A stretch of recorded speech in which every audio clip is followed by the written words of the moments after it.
शनाया को यह जानकर बहुत राहत मिली कि उसके हस्बैंड को उसकी कितनी चिंता थी। तो इसके लिए शनाया ने आहान की तरफ देखकर हाँ में सिर हिला दिया। शनाया को याद आया कि वो आहान से मिलने क्यों आई थी। उसने कहा, आहान, वो आ रही है? क्या शनाया के दिल में आहान के लिए फीलिंग्स पैदा हो रही थी? कौन आ रहा था? क्या इस इंसान के आने से आहान की मुसीबतें बढ़ने वाली थी? कौन आ रही है? आहान ने पूछा तो शनाया ने अपनी बात को एक्सप्लेन करते हुए कहा, हमें एयरपोर्ट लेने जाना है, वो आ रही है, रूपल। शनाया का ये जवाब सुनकर आहान का मुंह बन गया।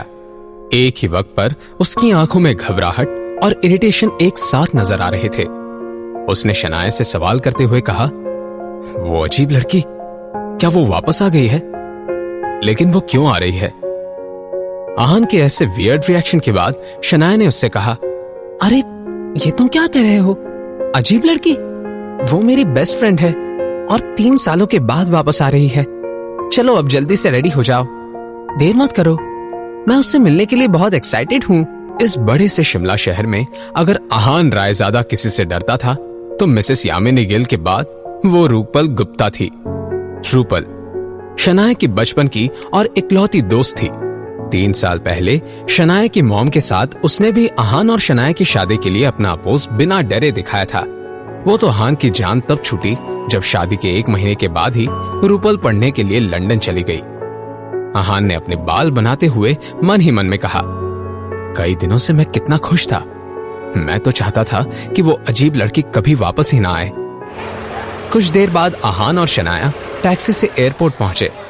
करीब करीब आधे घंटे तक गेट पर इंतजार करने के बाद आखिरकार एक गोरे रंग की हाइटेड लड़की अपनी सूटकेस को खींचते हुए बाहर आई। उसने अपनी आंखों पर बड़े बड़े सनग्लासेस पहने हुए थे। वो अपनी लंबी लंबी हील्स में चलते हुए आहान और शनाया के पास आ गई। ये लड़की रूपल गुप्ता थी। अब जबकि रूपल शनाया की बेस्ट फ्रेंड थी तो ये बात जाहिर थी कि वो हर मामले में शनाया को अच्छे से मैच करती थी। अपने नाम की तरह रूपल बहुत खूबसूरत थी। इस लड़की की पर्सनैलिटी में अलग किस्म का ऑरा था। रूपल ने अपनी सूटकेस को छोड़ दिया और दोनों हाथ बढ़ाते हुए शनाया के पास गई। शनाया ने भी एक प्यारी सी मुस्कान के साथ उसे गले लगा लिया। डार्लिंग, मैंने तुम्हें कितना मिस किया। मैंने तुम्हें भी बहुत मिस किया है रूपल। ये सुनकर रूपल के चेहरे पर एक शरारती मुस्कान आ गई। वैसे मैंने सुना है कि अब तुम स्प्रिंग कॉर्पोरेशन के कंस्ट्रक्शन प्रोजेक्ट की हेड बन गई हो। कांग्रेचुलेशंस। मैं कुछ दिनों के लिए बाहर क्या चली गई, मेरी बेस्ट फ्रेंड तो बहुत सक्सेसफुल बन गई है। ये सुनकर शनाया ने मुस्कुराते हुए रूपल से कहा, अरे इस सब में मैंने कुछ नहीं किया, वो तो आहान ने मेरी मदद की, इस वजह से। शनाया की बात सुनकर आहान के चेहरे पर एक स्माइल आ गई, मगर उस बेचारे को क्या पता था कि ये स्माइल एक पल की मेहमान थी। शनाया की बात सुनकर रूपल ने उसका मजाक उड़ाते हुए हंसकर कहा, आहान ने मदद की? शनाया, अब मेरे साथ मजाक तो मत करो। बात स्प्रिंग कॉर्पोरेशन की है, बैंक में एक चेक जमा करने की नहीं। ये सुनते ही आहान के चेहरे पर आई स्माइल गायब हो गई। रूपल की बात सुनकर शनाया ने आहान को अपने करीब खींचते हुए कहा, अगर तुम्हें मुझ पर यकीन नहीं है तो आहान से ही पूछ लो। इससे पहले कि आहान इस टॉपिक पर कुछ कह पाता, रूपल ने एग्जैजरेट करते हुए कहा, ओह तो ये आहान है। अगर तुम मुझे ये नहीं बताती तो मैं तुम्हें इसका ड्राइवर समझ रही थी। ये सुनकर आहान की तो बोलती बंद ही हो गई। ऐसी बात नहीं थी कि रूपल ने आहान को नहीं पहचाना था, मगर वो जानबूझकर ऐसी बातें कर रही थी। शनाया से ये बात छिपी नहीं थी कि रूपल और आहान का 36 का आंकड़ा था, और अगर रूपल ऐसी बातें करती रही तो आहान उसके साथ झगड़ ही पड़ता। इसलिए शनाया ने मैटर को कंट्रोल करने की कोशिश करते हुए रूपल से कहा, रूपल तुम्हें जरूर भूख लगी होगी, क्यों ना हम पहले किसी अच्छे से रेस्टोरेंट में जाकर खाना खा ले। खाने का नाम सुनकर रूपल की आंखें चमकने लगी। उसने शनाया से कहा, हाँ यार, तुम ही हो जिसे मेरी सबसे ज्यादा फिक्र है। तुम्हें क्या बताऊं, बाहर का खाना खाने के बाद मेरी क्या हालत हो गई थी। इंडिया वापस आने के बाद पीछे सबसे बड़ी वजह तो यह है कि यहाँ का लजीज खाना। चलो जल्दी कुछ मसालेदार खाते हैं।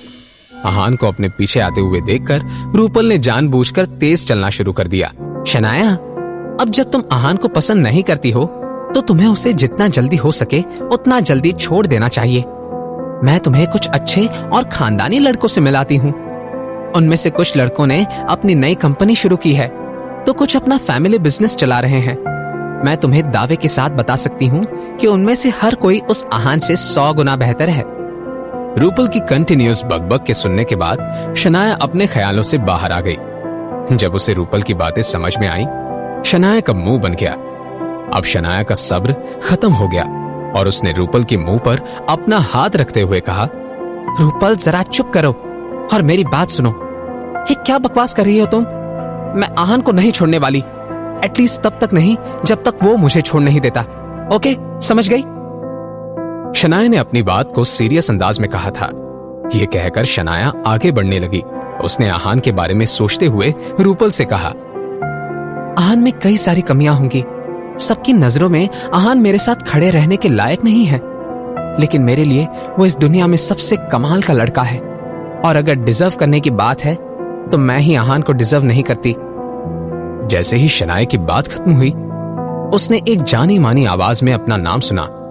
यह आवाज किसी और की नहीं थी, आहान की थी। शनाया, रुकिए। क्या आहान ने शनाया की बातें सुन ली थी? अगर ऐसा था तो वो अपनी वाइफ से क्या कहने वाला था? क्या आहान और शनाया अपनी फीलिंग्स को मान लेंगे? जानने के लिए सुनते रहिए पॉकेट FM।